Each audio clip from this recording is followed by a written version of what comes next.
सन 1967 की पहली क्लास चल रही थी। पहले पेज की मध्यादि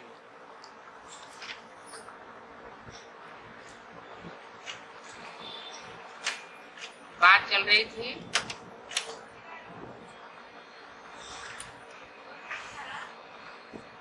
हिंदुस्तानियों की न तमो प्रधान हिंदुस्तानियों की तमो प्रधान बुद्धि भी बनती है तो सतो प्रधान बुद्धि भी बनती है, और विलायतियों की न सतो प्रधान बुद्धि बनती है न तमो प्रधान बुद्धि बनती है।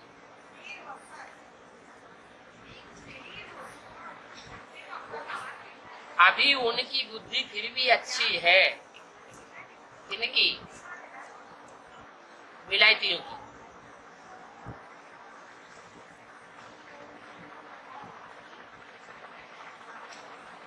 वो न इतना सतो प्रधान बनते हैं न तमो प्रधान। भारतवासी 100% सतो प्रधान, फिर 100% तमो प्रधान बनते हैं।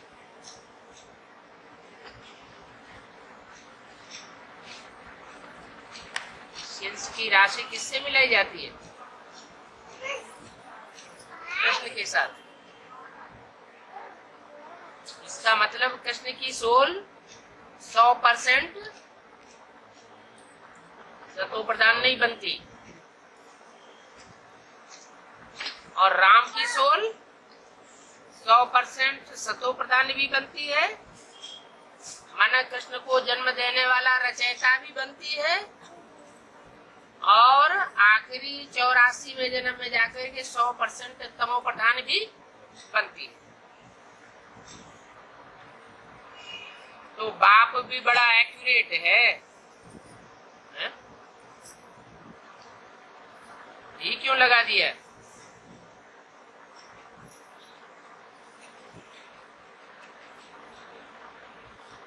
क्या एक्यूरेसी है?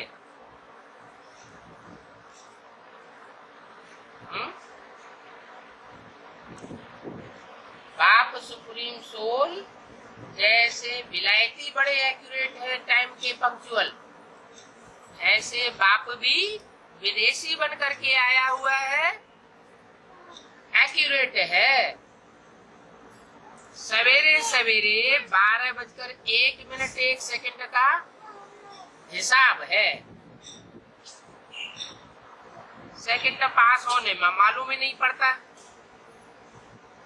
अब ये बातें तुम बच्चे ही समझते हो, दुनिया तो बिल्कुल घोर अंधियारी में। बाप को सभी भक्त याद करते हैं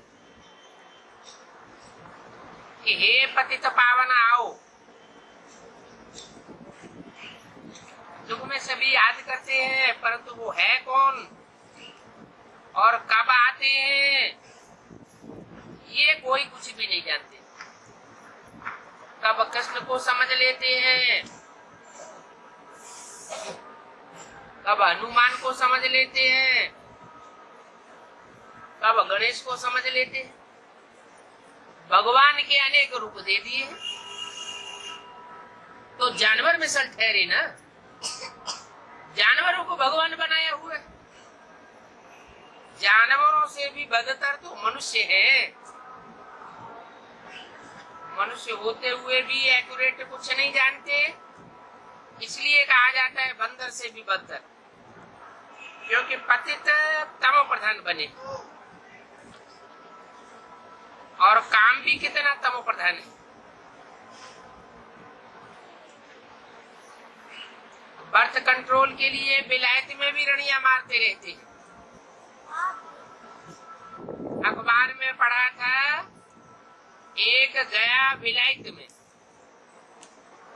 लिखा है, वहां यूनिवर्सिटी में हॉस्टल में जो रहते हैं, जहां जावे वहां देखे लड़का और लड़की आपस में बैठे हुए।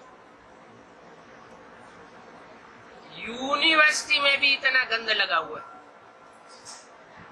अब विकारों के लिए कितना बुरा हाल है।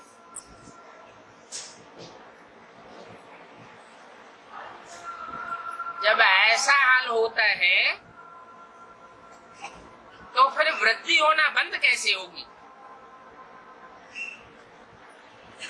अभी बेहद का बाप ऑर्डिनेंस निकालते हैं कि जो पवित्र नहीं बनते हैं, अपवित्र बनने और अपवित्र बनाने के कायदे कानून निकालते रहते हैं, वो सब विनाश को पावेंगे। क्या इशारा दिया?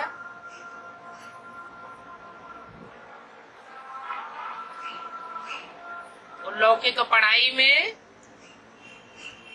जो को एजुकेशन की शिक्षा चलती है वो पवित्र बनने के लिए चलती है या अपवित्र बनने के लिए चलती है? अपवित्र बनने के लिए चलती है। तो वो पवित्र दुनिया में पवित्र वाइब्रेशन फैलाने के लिए निमित्त बन रहे हैं या अपवित्र दुनिया बनाने के लिए निमित्त बन रहे हैं? अपवित्र दुनिया बनाने के लिए निमित्त बन रहे हैं। वो सब विनाश को पावेंगे। तुम पवित्र बनने से अविनाशी पद को पावेंगे, क्योंकि तुम खुद भी पवित्र बनते हो और ऐसे कायदे कानून तैयार करते हो कि दूसरे भी पवित्र बने। तुम राजयोग सीख रहे हो ना। स्लोगन्स में भी लिखते हैं बी होली और बी योगी। वास्तव में लिखना चाहिए बी राजयोगी, सिर्फ योगी नहीं, बी राजयोगी। योगी तो कॉमन अक्षर हो जाता है, राजयोगी माना जिसमें राज भरा हुआ है। वो योगी तो ब्रह्म से योग लगाते हैं। उनको कहेंगे योगी। कौन से योगी? बाहर की दुनिया में भी ब्रह्मा महत तत्व से योग लगाते हैं और जो ब्राह्मणों की दुनिया के हैं वो भी ब्रह्मा से योग लगाते हैं। ब्रह्मा भी तत्व है, जड़त्व है। कहाँ सुप्रीम सोल और कहाँ ब्रह्मा? ब्रह्मा और प्रजापिता ब्रह्मा, जमीन आसमान का फर्क है। ब्रह्मा की दिन और रात कही जाती है। ब्रह्मा दिन में भी आता है तो ब्रह्मा रात में भी आता है, लेकिन प्रजापिता ब्रह्मा की रात और दिन नहीं कहा जाता। प्रजापिता ब्रह्मा रात को दिन बनाने वाला है और कलयुग के अंत में जब दुनिया में बिल्कुल अंधेरा छा जाता है,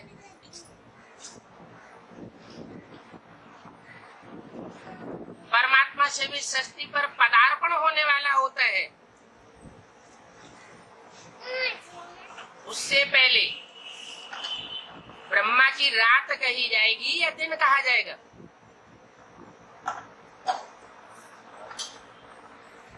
ब्रह्मा की रात कही जाएगी। उस ब्रह्मा की रात को उस समय ब्रह्मा का दिन बनाने वाला कौन हुआ? शिव तो बिंदी का नाम है। प्रैक्टिकल में निमित्त चाहिए, वो कौन हुआ? ब्रह्मा को तो साक्षात्कार हुए, उनकी बुद्धि में तो कुछ भी नहीं बैठा। कुछ नहीं बैठा इसका मतलब अंधेरे में थे या उजाले में थी बुद्धि? अंधेरे में थी। गुरु गोसाइयों से भी पूछा, वाराणसी में विद्वान आचार्यों से भी पूछा, कहीं रोशनी नहीं मिली। तो कहां पहुंचे? भागीदार के पास पहुंचे, पूर्वी बंगाल में पहुंचे, जहां से यादगार बनती है ज्ञान सूर्य प्रगटा अज्ञान अंधेर विनाश।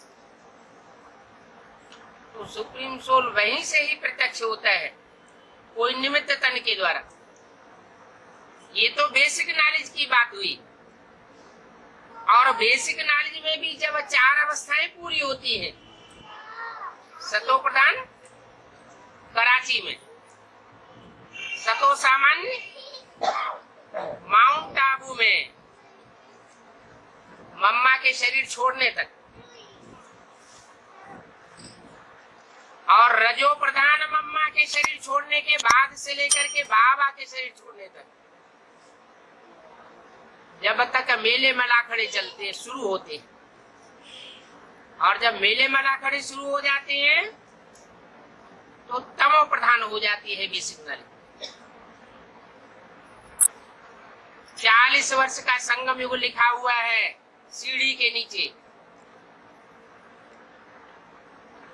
और ब्रह्मा के सामने ही लिखवाया गया।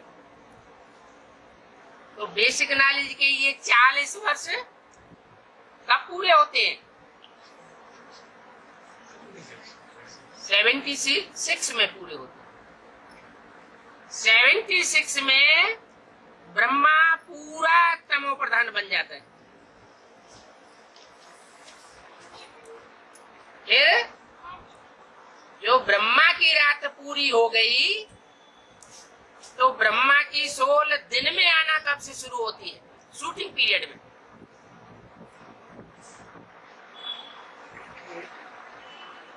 जब राम की सोल में ब्रह्मा प्रवेश करता है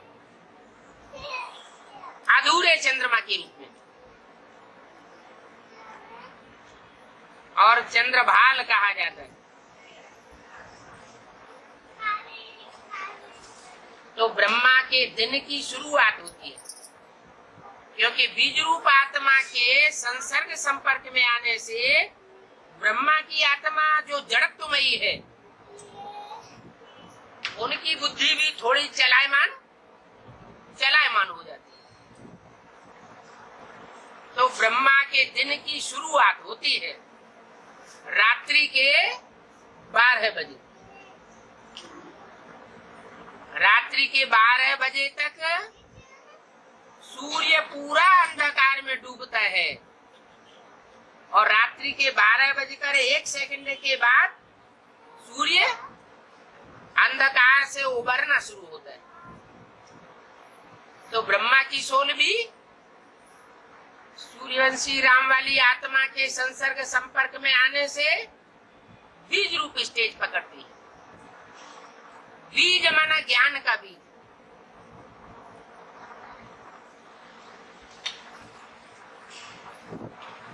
तो बाहर की दुनिया के योगी ब्रह्म तत्व से योग लगाते हैं, और ब्राह्मणों की दुनिया के योगी ब्रह्मा जड़त्वमयी आत्मा से योग लगाते हैं। जड़त्वमयी आत्मा क्यों कहा गया? क्योंकि ब्रह्मा से भी ज्यादा बुद्धि मम्मा की चलती थी। शिव सुप्रीम सोल ने ब्रह्मा के मुख से जितना बोल दिया, बस उतना ही उनकी बुद्धि में बैठा। जैसे बेसिक नॉलेज के बच्चों को कवित्त, दोहे, चौपाइयां रटाई जाती, वो अपनी बुद्धि का प्रयोग नहीं कर पाते। उनको कहा जाता है बेबी बुद्धि। तो मुरली में भी ब्रह्मा को शिव बाबा ने क्या बोला? ये ब्रह्मा है बेबी। माना बुद्धि चलती नहीं है, गतिशील नहीं है। बुद्धि चलती नहीं है माना दुर्गति में। दुर्गति में है माना ब्रह्मा की रात है। फिर एक मुरली में पूछा है, ब्रह्मा की रात को दिन बनाने वाला कौन? कहेंगे ज्योति बिंदु शिव। लेकिन उसे निमित्त तो नहीं कहा जा सकता। निमित्त कौन? तो बेसिक नॉलेज में भी वही प्रजापिता वाली आत्मा, वो भागीदार निमित्त बनता है। और एडवांस नॉलेज में भी ब्रह्मा का दिन करने के लिए वो आत्मा निमित्त बनती है। हाँ, ये जरूर है, पहले ब्रह्मा की आत्मा की सदगति हो, तब दूसरी 500 करोड़ मनुष्य आत्माओं की सदगति हो। जब तक ब्रह्मा की सदगति नहीं हुई है या गति नहीं हुई है, तब तक और किसी की गति सदगति नहीं हो सकती। बाप बच्चों के पीछे बांधा हुआ है। जो सच्चा बाप होता है, घर में नरौरव नरक की आग लगी हुई है, तो बाप खुद अपने को बचाने के लिए उठकर नहीं भाग जाएगा और बच्चे को नहीं छोड़ देगा। क्या करेगा? बच्चे को बचाएगा और खुद भी बचेगा। बाप बच्चे के बगैर प्रत्यक्ष नहीं हो सकता। भले सन 76 से घोषणा कर दी कि नई दुनिया रूपी सवेरा शुरू होगा और पुरानी दुनिया का विनाश सन 76 में 10 वर्ष के बाद हो जाएगा।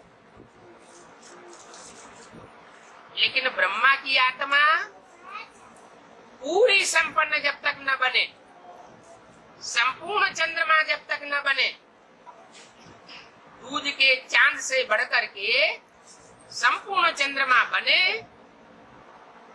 तब संपूर्ण सूर्य उदय हो। पूर्णमासी जब होती है तो एक तरफ चंद्रमा अस्त होता है और दूसरी तरफ सूर्य उदय होता है।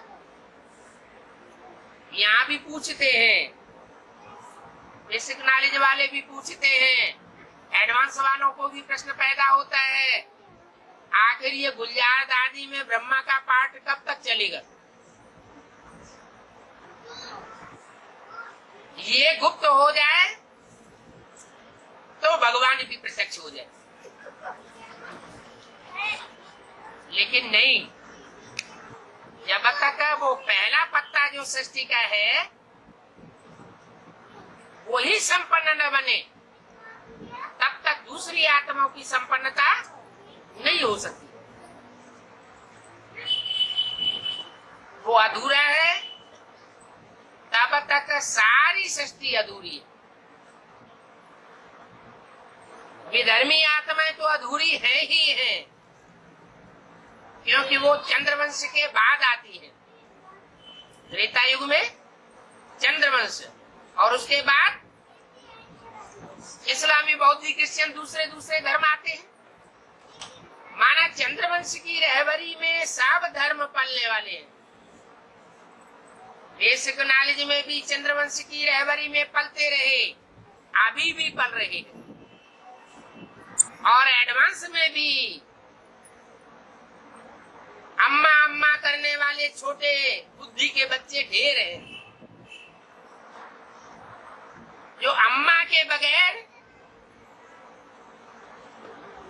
जो स्वर्णिम संगम युगी दुनिया है उसको नरक समझते,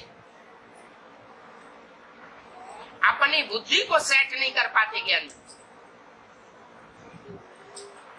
जो ज्ञान सूर्य के बच्चे हैं वो इस प्रयास में रहते हैं कि हम नरक की दुनिया में रहते हुए भी अपनी बुद्धि को ऐसा सेट करें कि सुख भोगे और सुख देवे, न दुख लेवे और न दुख देवे। अभी हमारी मुट्ठी में भगवान ने स्वर्ग और नरक बनाने और बिगाड़ने की बुद्धि दी हुई है। हम चाहे तो स्वर्ग बनाने की शूटिंग करें और चाहे तो नरक बनाने की शूटिंग करें, हमारे ऊपर है। भगवान का कोई दोष नहीं है। लेकिन जो विधर्मी आत्माएं हैं वो भगवान को भी दोष देती है। क्या भगवान आया हुआ है, नरक बना के रखती है। बेसिक नॉलेज में भी नरक बना हुआ है, तो एडवांस नॉलेज में भी नरक बना हुआ है, कहीं स्वर्ग नहीं दिखाई पड़ता। अरे सेट अपने को करना है या दूसरों को देखना है? गति सदगति पहले अपनी बुद्धि से शुरू होगी या दूर से दूसरों से शुरू होगी? स्व का परिवर्तन, सारे विश्व का परिवर्तन। स्व का परिवर्तन नहीं किया, दूसरों को देखने में लगे हुए हैं, तो जो अपने कुल के हैं वो भी नहीं दिखाई पड़ेंगे। जो भी विधर्मी आत्माएं हैं, चाहे वो दुनियावी रीत से विधर्मी हो, इब्राहिम बुद्ध क्राइस्ट उनके फॉलोअर्स हो, और चाहे उनके आधार मूर्त जड़ों वाली आत्माएं ब्राह्मणों की दुनिया की हो, और चाहे उनके बीज रूप एडवांस पार्टी की आत्माएं हो, वो सब बाप की गिलानी करने वाली है। क्यों?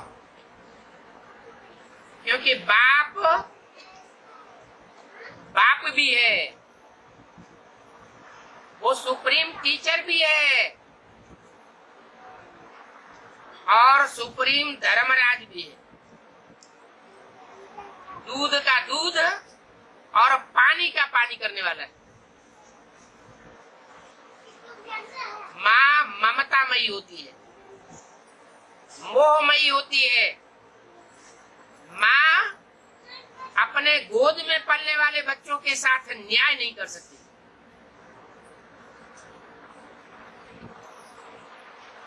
अन्यायी बच्चे उसे न्याय करने नहीं देते। वो चाहे ब्रह्मा दादा लेखराज के रूप में पाठ हो, और चाहे ओम राधे के रूप में नहीं, चाहे वो जगदम्बा एडवांस का पार्ट। जगदम्बा माता को भी चैन नहीं लेने देते, तो ब्रह्मा के रूप में जो डुप्लीकेट कहो या पार्टधारी टाइटलधारी ब्रह्मा कहो, वो टाइटलधारी ब्रह्मा को भी चैन नहीं लेने देते। टाइटलधारी ब्रह्मा को भी हार्ट फेल कर देते हैं। और जो जगदम्बा है, उस जगदम्बा के बुद्ध रूपी पेट से भी तब पैदा होते हैं जब पेट को फाड़ देते हैं। जैसे बिच्छू से जन्म होता है, तो जो बिच्छू जैसे टिंडन जैसे बच्चे होते हैं, ये भी रुद्रमाला के बच्चे हैं। 84 विधर्मी आत्माएं, एक एक धर्म की 12 है। 7 विधर्मी नारायण कहो या 7 12 के ग्रुप्स के हेड्स कहो, वो सब मिलकर के जो 84 घंटों वाली देवी है, उस देवी के मंदिर में अपने को प्रत्यक्ष तो करते हैं, लेकिन माँ का पेट फाड़ करके पैदा होते हैं। तो कितनी तकलीफ होती होगी। आज की दुनिया में भी ऐसे बच्चे होते हैं कि माँ को हॉस्पिटल में जाकर के पेट फड़वाना पड़ता है, तब पैदा होते हैं। जिनकी पैदाइश ही इतनी कठिन है कि माँ को इतना दुख देते हैं, वो अपने जीवन में सारी दुनिया को कहां तक सुख देंगे, इसकी कोई गारंटी नहीं। ये 84 बीज एडवांस पार्टी की रुद्रमाला के अंदर भरे पड़े।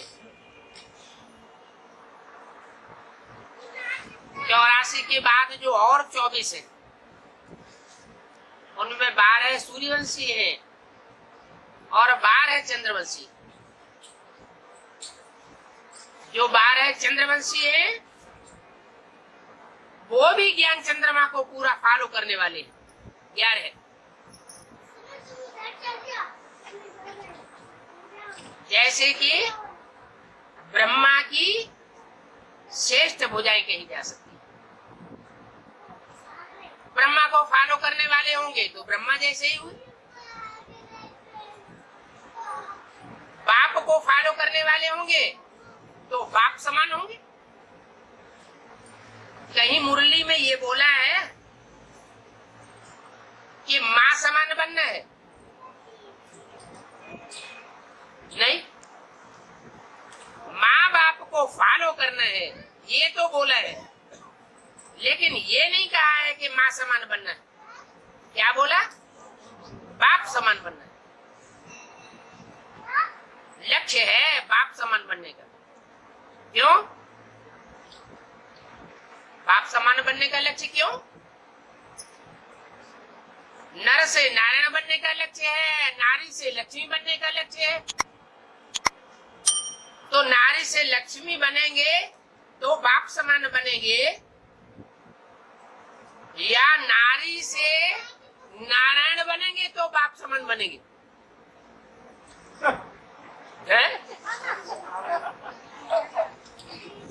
कब बनेंगे? है? नर से नारायण बनेंगे वो तो ठीक है, बाप समान हो गए, लेकिन नारी से लक्ष्मी समान बनेंगे तो बाप समान बनेंगे, या नारी से नारायण समान बनेंगे तो बाप समान बनेंगे? हाँ, रुद्रमाला के मणके अपनों को समझेंगे तो सब पुरुष है। कोई भी ऐसा नहीं है जो जन्म जन्मांतर के राजा बनने का स्वभाव संस्कार वाला न हो।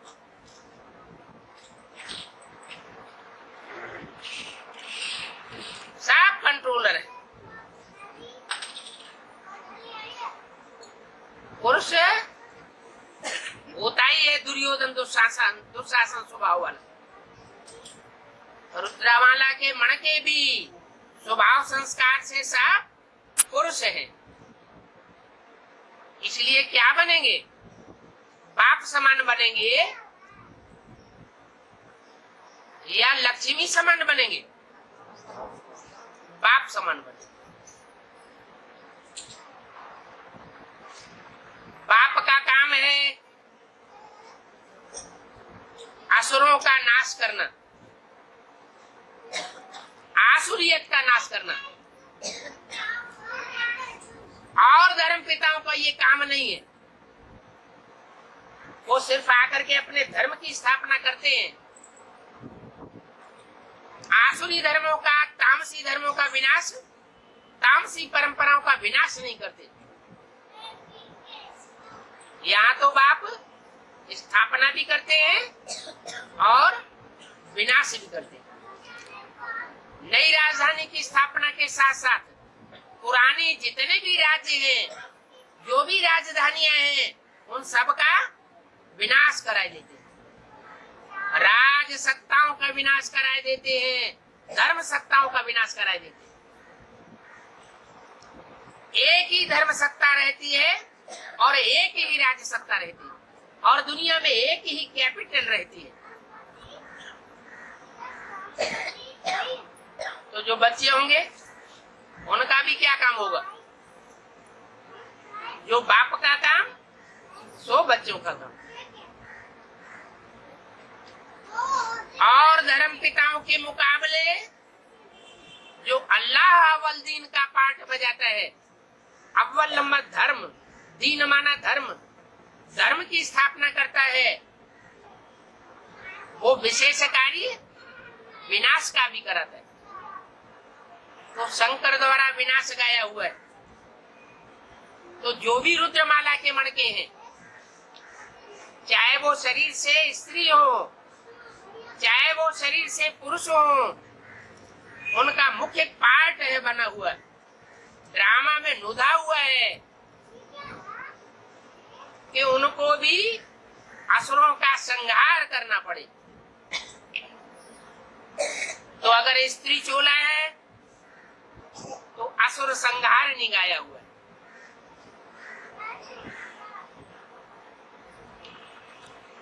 देवताओं को असुर संहारी नहीं कहा जाता, इसको कहा जाता है देवियों को असुर संहारिणी कहा जाता है।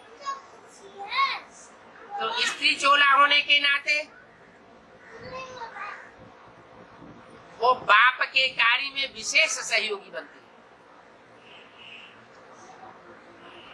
पुरुष उतने सहयोगी नहीं बन पाते। क्यों? विनाश के कार्य में सिर्फ शंकर का नाम गाया हुआ है, लेकिन शंकर विनाश नहीं करता। विनाश कौन करता है प्रैक्टिकल में? शक्तियां विनाश करता है, और शक्तियों में भी जगदम्बा मुख्य गाई हुई है। तो जगदम्बा होगी तो जगदम्बा की भुजाएं भी जरूर होंगी, जरूर वो भी रुद्रमाला की मणका होंगी।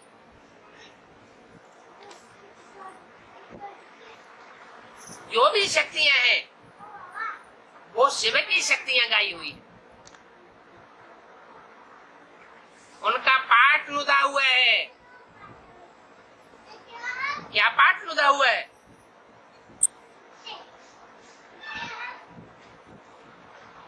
इम्प्योरिटी से होता है विनाश और प्योरिटी से होती है स्थापना। ब्रह्मा द्वारा ब्राह्मण धर्म की स्थापना हुई, कैसे हुई? इम्प्योरिटी से ब्राह्मण धर्म की स्थापना हुई या प्योरिटी से हुई? प्योरिटी से हुई।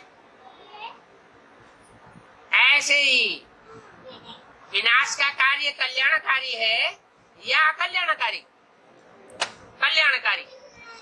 लेकिन जो भी दुनिया में कार्य होते हैं कल्याणकारी, वो पवित्रता के बगैर नहीं हो सकते। वो मनसा की प्योरिटी की बात है। एक होती है तन की प्योरिटी और एक होती है मन की प्योरिटी।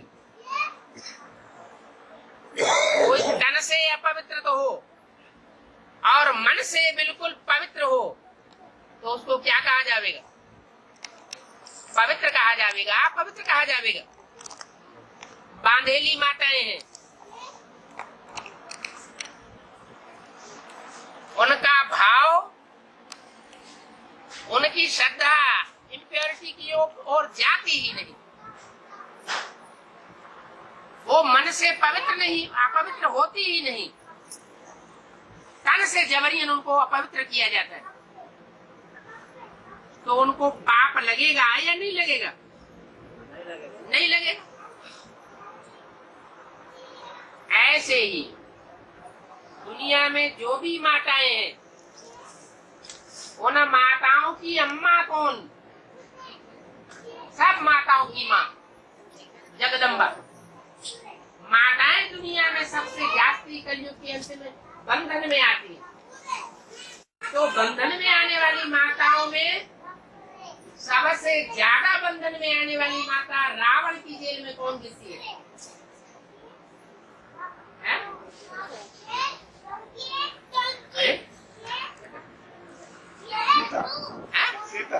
सीता गिरती है ना।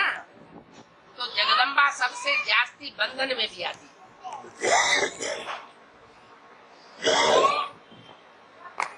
सबसे जास्ती बंधन में होते हुए भी मनसा की प्योरिटी में रहती है। तन भले अपवित्र होता है लेकिन मन पवित्र रहता है। इसलिए माताओं के बीच में जितनी जगदम्बा की पूजा होती है उतनी और किसी की पूजा नहीं होती। वो भी दो रूप हैं।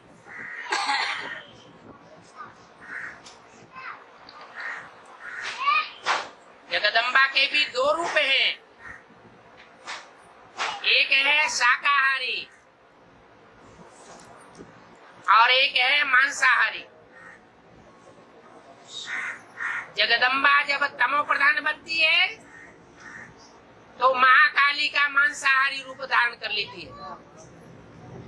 काली के मंदिर में गाय का भोग चढ़ाया जाता है, बकरे का भोग चढ़ाया जाता है और उसका मांस भून भून के खाते हैं भक्त लोग बड़े प्यार से। और शाकाहारी है वैष्णवी देवी।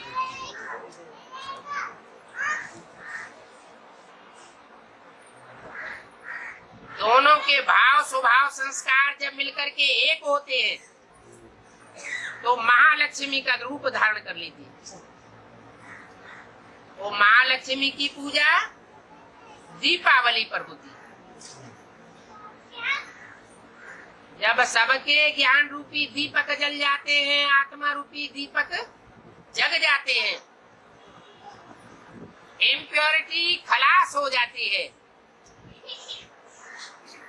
अपवित्रता की अज्ञानता रूपी इम्प्योरिटी समाप्त हो जाती है, तो सतयुग रूपी सवेरा हो जाता है।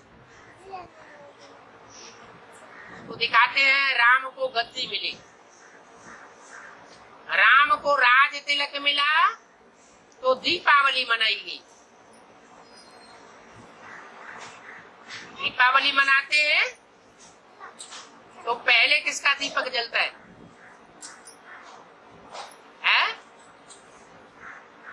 पहले किसी का दीपक जलता है और उस एक दीपक से सारे दीपक जगाए जाते हैं।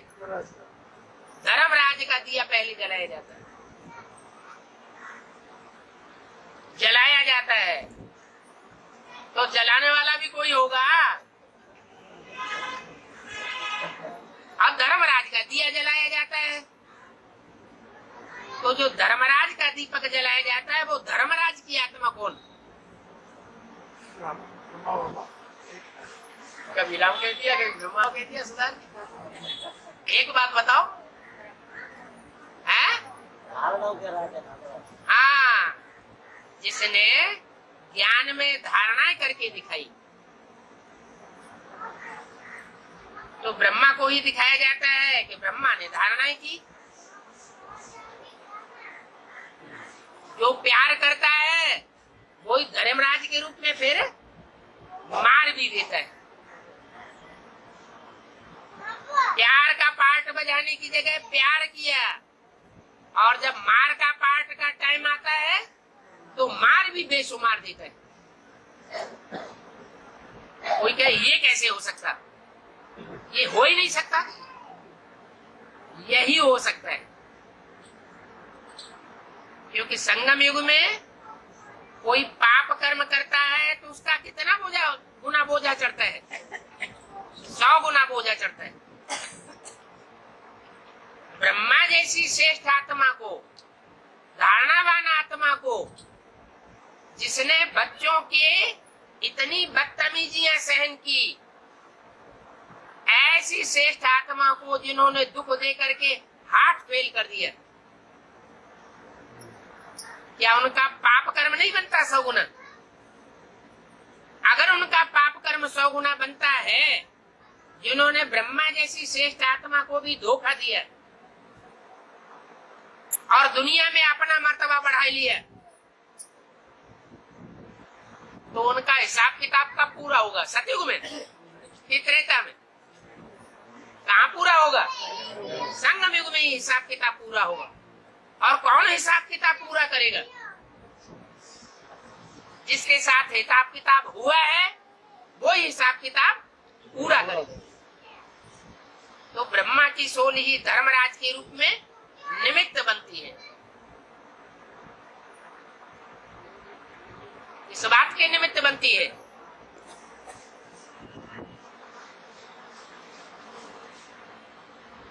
पापों को सजाओं के द्वारा खलास करने के निमित्त बनती है।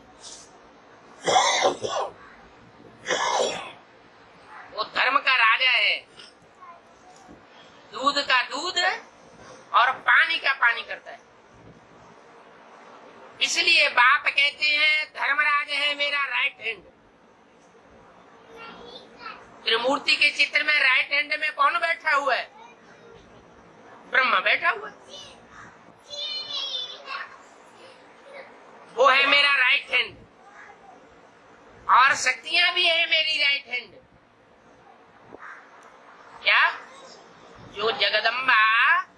जगदम्बा की भुजाएं हैं, उनमें कौन प्रवेश करके धर्मराज का पाठ बजाता है? कौन विनाश का पाठ बजाता है? कौन आतताइयों के पद का विनाश करता है? ब्रह्मा की सोल ही प्रवेश करती है जगदम्बा के रूप में। जो पद बने हुए हैं ऊंचे ऊंचे, उन सब का विनाश कराती है, क्योंकि वो सब आतताई है। आतताइयों का विनाश होता है तो जो श्रेष्ठ आत्माएं हैं, सूर्यवंशी और चंद्रवंशी, वो बची रह जाती है।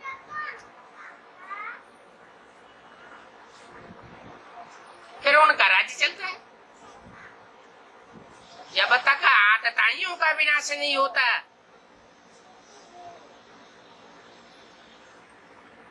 अधर्मियों का विनाश नहीं होता, तब तक धर्म की स्थापना का कोई मूल्य नहीं।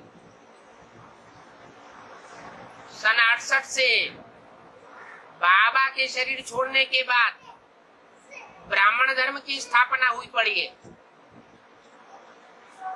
लेकिन ब्राह्मणों की राजाई क्यों नहीं शुरू हुई?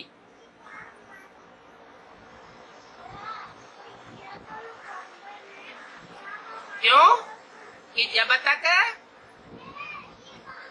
मुखवंशावली ब्राह्मणों का विनाश नहीं होता है, तब तक मुखवंशावली ब्राह्मणों की प्रत्यक्षता हो ही नहीं सकती। वो ब्राह्मण सो देवता बन ही नहीं सकते, और उन देवताओं की राजधानी प्रत्यक्ष हो ही नहीं सकती। इसलिए ये टाइम लुधा हुआ है। ब्रह्मा द्वारा ब्राह्मण धर्म की स्थापना, और फिर वही ब्रह्मा जब कोई स्त्री चोले में प्रवेश करके जगदम्बा का पाठ बजाता है, तो आसुरी तत्वों का विनाश कराने की निमित्त बनता है। माताओं के द्वारा स्वर्ग का गेट खुलवाता हूं, कहीं बोला पुरुषों के द्वारा खुलवाता हूं?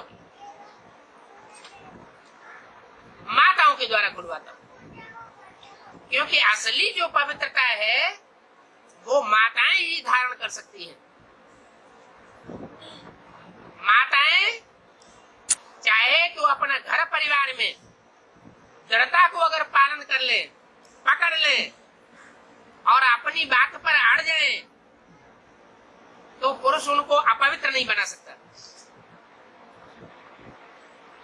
भले शरीर से अबला है। बल पुरुष अपवित्र बनता रहे, शक्तिहीन होता रहे, लेकिन माताएं जब दृढ़ हो जाती हैं, शिव की शक्ति बन जाती हैं, तो उनको कोई नहीं हटा सकता अपनी हठ से। पक्के रूप को पकड़ सकती है, पुरुष शरीर नहीं पकड़ सकता वो।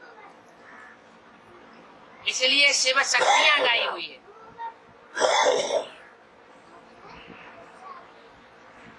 शक्तियों का अपना हिसाब है और पांडवों का अपना हिसाब है। जो काम शिव शक्तियां कर सकती है वो पांडव नहीं कर सकते, और जो काम पांडव कर सकते हैं वो शक्तियां नहीं कर सकती। पांडव क्या कार्य कर सकते हैं? ऐसी ऊंची स्टेज बना सकते हैं आत्मा की कि देहभान सारा ही गल सकता है, गल जाएगा। ऊंची स्टेज में जाकर के पांडवों ने देहभान को गलाई दिया।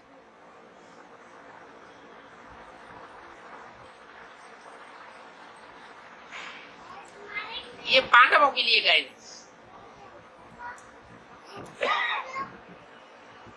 देहभान गल जाता है तो स्त्री पुरुष का भाव खत्म हो जाता है।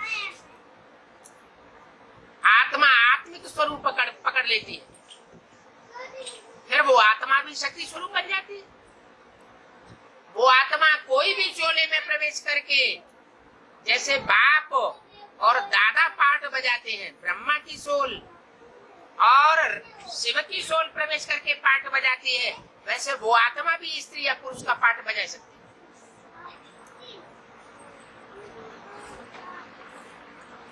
तुम बच्चों के द्वारा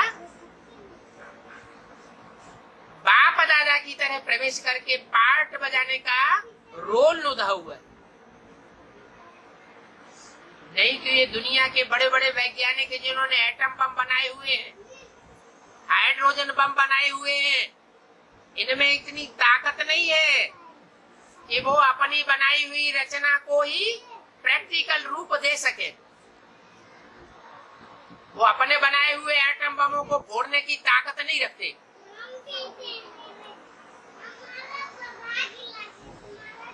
जब टाइम आवेगा तो उनमें तुम बच्चे ही प्रवेश करेंगे और प्रवेश करके उनकी बुद्धि को आकुपाई करेंगे और उनके द्वारा, उनकी बनाई हुई चीज के द्वारा सारी दुनिया का संहार हो जाएगा। पाप किसके ऊपर लगेगा? शरीरधारी के ऊपर लगेगा, बनाने वाले के ऊपर लगेगा, या जिस सोल ने प्रवेश करके उनकी बुद्धि को घुमाया उसके ऊपर पाप लगेगा? है? जिसने बनाया है वो पहली गलती, और बनाने के बाद जो प्रवेश करके पाठ बजा रहा है उसका भाव दूसरा है। अपने अहंकार को पोषण करने का भाव नहीं है। भाव ये है, ये एटमिक धमाकों से जो आसुरी तत्व है दुनिया का वो खलास हो जाए और जो बाप के योगी तो आत्मा बच्चे हैं वो बचे रह जाए। योग एक ऐसी प्रक्रिया है जिसमें श्वास प्रश्वास अति धीमी हो जाती है।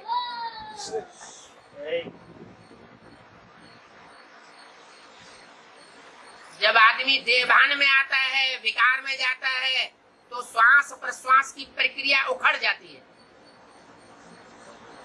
और जब देही अभिमानी बनता है, आत्मा अभिमानी जितना जितना बनता जाता है उसकी श्वास प्रश्वास की प्रक्रिया धीमी होती जाती है। इतनी भी धीमी हो सकती है कि उसे न भूख लगेगी, न प्यास लगेगी, न मल त्याग की इच्छा होगी। इंद्रियों से कुछ भी ग्रहण करने की इच्छा नहीं होगी। बाहरी दुनिया की कोई चीज ग्रहण करने की इच्छा नहीं होगी। तो तामसी तत्वों का असर उस आत्मा के ऊपर पड़ेगा? नहीं पड़ेगा। भले इस सृष्टि पर एटमिक धमाके होते रहे, उन एटमिक धमाकों की जो विषैली गंध है वो उन आत्माओं को प्रभावित नहीं कर पाएगी, वो सेफ बनी रहेगी। और इनके पास ये राजयोग की प्रक्रिया नहीं होगी, ये शिफ्ट नहीं होगी, वो विनाश को पा जाएंगे। तो विनाश कल्याणकारी हुआ या अकल्याणकारी हुआ? जिनका भाव था कि हम दुनिया को विनाश कर देंगे इसलिए हमने एटम की एनर्जी तैयार की है, उनके लिए अकल्याणकारी। और जिनका भाव है कि दुनिया से जो अनिष्ट तत्व हैं उनका नाश हो जाए और जो पोषक तत्व हैं उनका संवर्धन हो,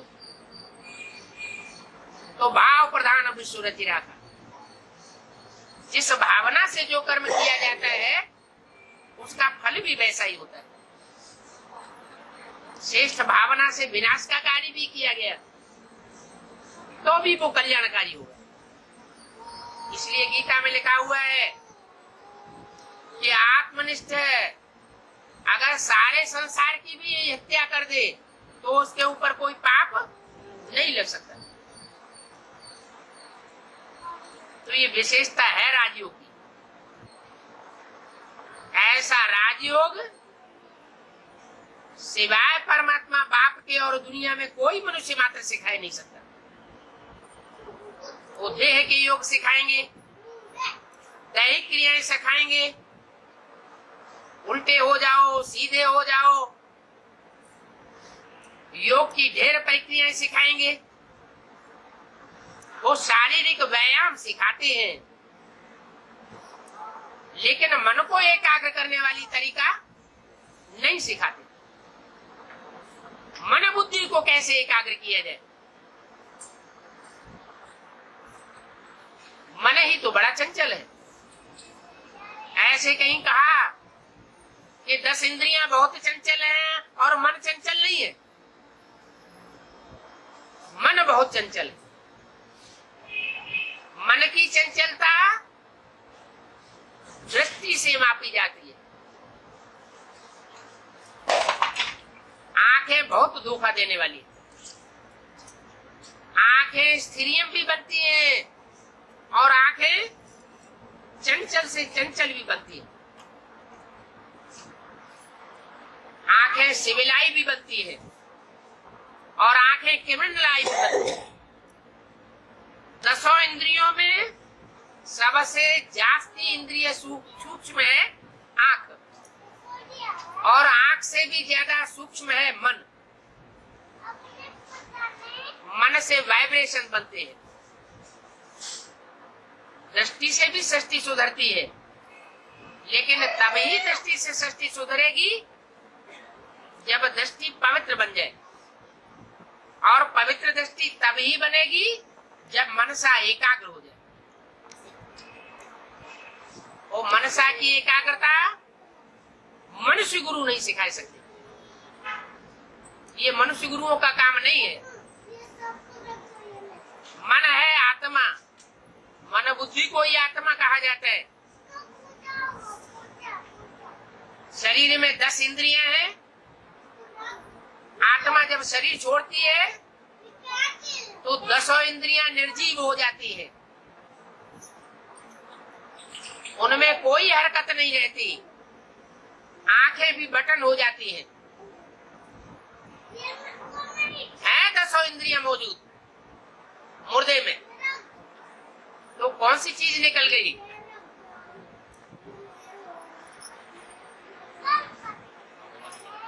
आत्मा निकल गई। आत्मा माने मन बुद्धि की पावर निकल गई। मन बुद्धि को ही आत्मा कहा जाता है। ये आत्मा को स्वयं स्थिति में स्थित कराना परमात्मा बाप का काम है। ये मनुष्यों का काम नहीं है। लेकिन परमात्मा बाप इस सृष्टि पर सर्वव्यापी नहीं है। इस सृष्टि पर सदैव मौजूद नहीं है। वो तो इस सृष्टि पर तब आता है जब ये सृष्टि तमो प्रधान बन जाती है। 4 अवस्थाएं पूरी कर लेती है। जैसे दुनियावी बाप होते हैं, अपने बच्चों के लिए घड़ी घड़ी नया मकान नहीं बनाते रहते। जब मकान पुराना होता है तो बच्चों के लिए नया मकान बनाते हैं। ऐसे ये सृष्टि रूपी मकान है। इस सृष्टि रूपी मकान की जब तामसी अवस्था पूरी होती है, इसमें सुख नाम की कोई चीज नहीं रह जाती। तन का भी सुख नहीं रहता, मन का भी सुख नहीं रहता, दृष्टि का भी सुख नहीं रहता, धन का भी कोई सुख नहीं रहता। तन से, मन से, धन से हर प्रकार से आत्मा दुखी महसूस करती है। इस सृष्टि की कोई आत्मा ऐसी नहीं है जो तन से, मन से, धन से कभी दुख अनुभव न करती हो। जब ऐसी हालत हो जाती है तो वो परमात्मा बाप आकर के नई सृष्टि रूपी मकान बनाने के लिए ईंटें तैयार करता है। ये आत्मा रूपी ईंटें हैं, चैतन्य, जो मिट्टी बन जाती है। देह अभिमान की मिट्टी, देह को याद करते करते मिट्टी बन जाती है। ऐसी कब्र दाखिल आत्माओं को वो क्या बनाता है? चैतन्य दीपक बनाता है, रोशनी वाली बनाता है। वो ज्ञान की रोशनी जब आत्मा में आती है तो एकाग्र हो जाती है। अब जो जितनी प्रैक्टिस करे एकाग्रता की,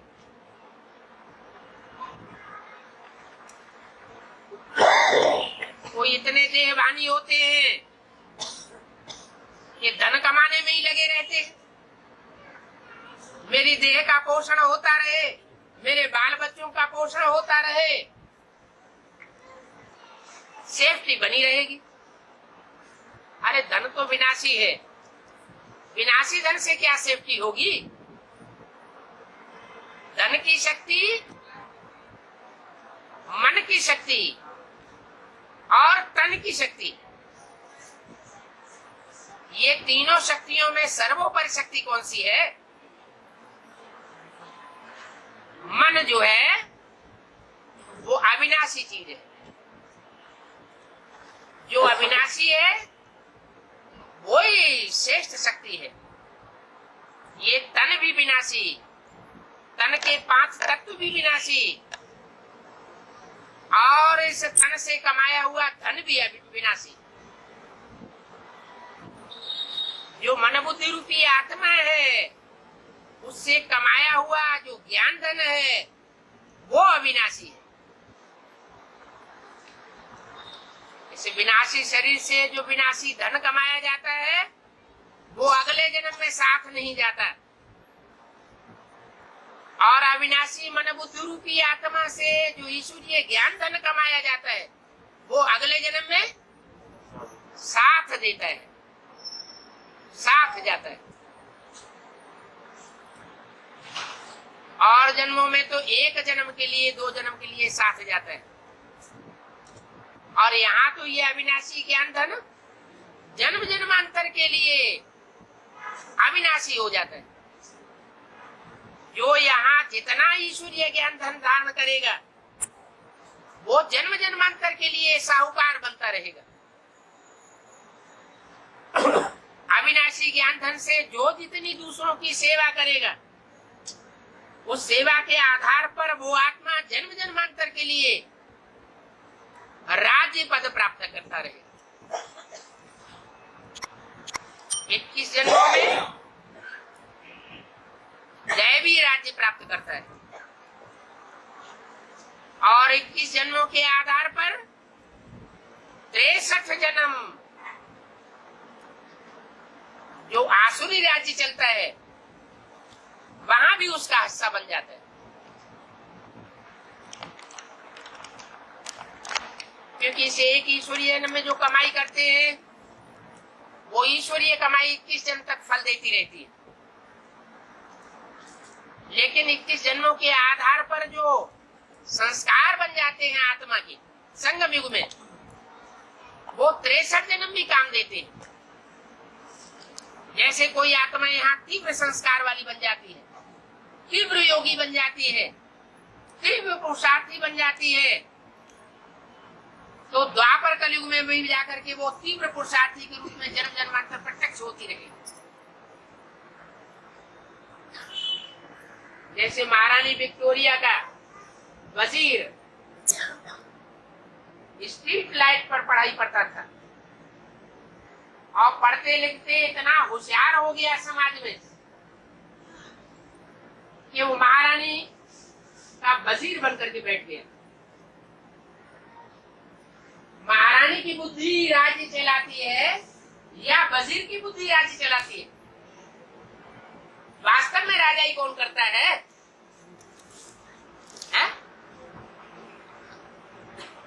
कौन करता है? वजीर की बुद्धि राजा ही करती है। तो एक ही जन्म में साधारण व्यक्ति से उठ करके इतना बड़ा बन करके बैठ जाए, ये पुरुषार्थ की तीव्रता की बात हुई ना। ये पुरुषार्थ की तीव्रता के संस्कार उस आत्मा ने कहाँ धारण किए होंगे? संगम युग में धारण करते। बाबर का मिसाल है, एक साधारण सिपाही था और भारत का सम्राट बनकर के बैठ गया एक ही जीवन में। तो ये तीव्रता के संस्कार कहाँ से धारण किए? संगम युग में ही ये तीव्रता के संस्कार धारण होते।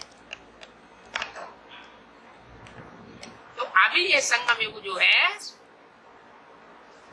वो बहुत श्रेष्ठ युग है, जन्म जन्मांतर की प्राप्ति करने का युग है।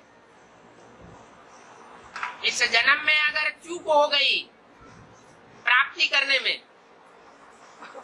तो जन्म जन्मांतर की चूक हो जाएगी।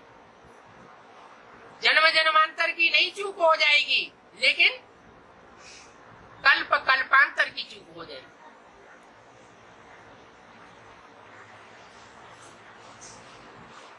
सदा सदा घाटे में रहेंगे। इसलिए संगम युग आस्पीशियस युग गाया हुआ है। ओम शांति।